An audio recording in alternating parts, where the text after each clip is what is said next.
Hestia and the Eternal Flame. In the first age of the world, when mountains still whispered secrets and the sea sang lullabies to the moon, there was Hestia, the quiet heart of Olympus. While her brothers and sisters quarreled for thrones and kingdoms, she chose instead the hearth. Her fire burned in every home, every temple, every flickering torch that guided wanderers through the dark. It was not a fire of destruction, but of comfort, the flame that warmed hands, baked bread, and drew families close. The gods often overlooked her. Zeus ruled the sky, Poseidon stirred the seas, and Athena filled the world with wisdom. Yet when the storms of Olympus raged, it was always Hestia's hearth they gathered around to find peace. One winter, the people of a small mountain village forgot to tend their hearts. War had taken their sons, hunger had taken their strength, and despair had taken their hope. The flames went out one by one, until the valley lay in silence and frost. Hestia saw this from her seat in Olympus. She could not bear it. Taking the shape of a humble woman wrapped in a woolen cloak, she descended to the mortal world. She walked barefoot through the snow,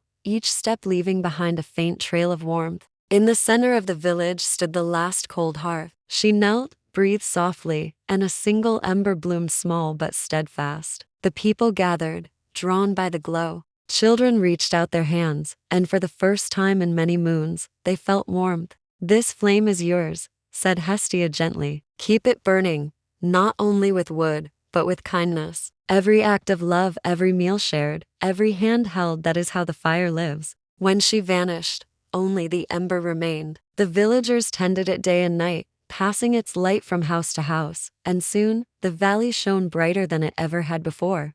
Even now, when a fire crackles in the hearth and laughter fills a home, they say, Hestia's spirit is near, watching, smiling, and keeping the eternal flame alive. Would you like Eros and the Archer's Shadow? Before the poets sang of love, before hearts knew longing, there was Eros, the first spark of desire, born from chaos itself. His wings shimmered like dawnlight, his laughter carried through the air like music, and in his hands he held two arrows, one tipped with gold, one with lead. The golden arrow awakened love, the lead one dulled it to stone. Eros delighted in his work, in the blush of first glances, in the trembling hands that reached for another, in the quiet courage of those who loved despite all reason. But after countless ages, he grew weary. Mortals praised love, yet cursed it too. They blamed him for heartbreak, for longing, for the ache that would not fade. One evening, while the sky burned violet and gold, Eros descended to the mortal world. Disguised as a wandering youth, he found himself in a small village by the sea.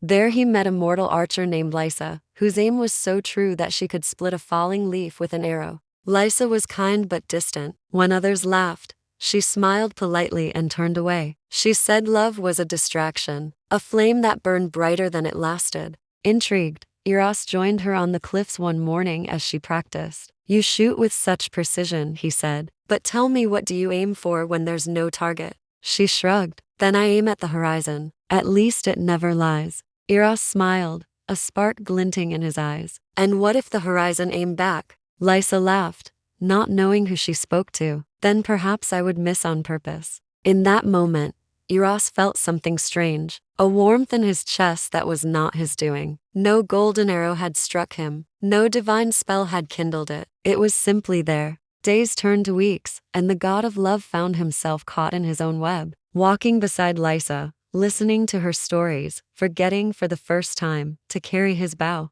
But love is not meant to stay untested. One evening, the goddess Aphrodite found him watching the sunset with the mortal girl. "You forget yourself, my son," she said softly. "Love is for others, not for you." Eros lowered his head. "Then what am I, if not also mortal in this moment?" Aphrodite's eyes softened, but her hand touched his heart, and his divine form began to fade. "You are eternal, Eros, but she is not." When Lysa turned to speak, the boy beside her was gone. Only a feather of gold lay where he had stood. She held it close, feeling its warmth even as the sea breeze chilled her skin. From that day forward, her arrows never missed. Not because of her aim, but because she shot them with a heart that had known love. And high above, Eros watched her with a quiet smile, his golden arrow untouched. For he had learned that even gods could be struck by their own hearts.